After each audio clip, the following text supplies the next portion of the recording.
మనం సమాజం కోసం ఏం చేస్తున్నాం అన్నది ఆలోచించుకొని దీపం ఉండగా ఇల్లు చక్కబెట్టుకో.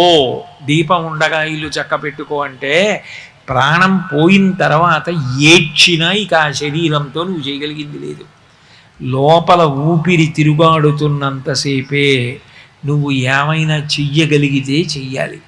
నువ్వు చేసి మనుష్య శరీరంతో వచ్చినందుకు సార్థక్యం పొందు.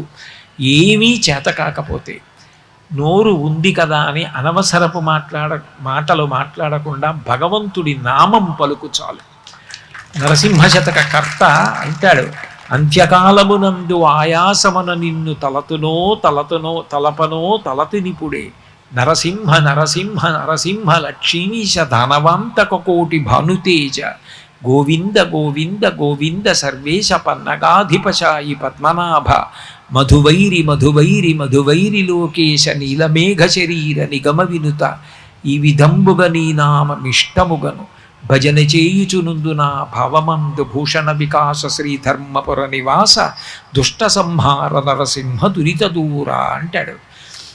ఏదో ఒక ఉపకారం చెయ్యి.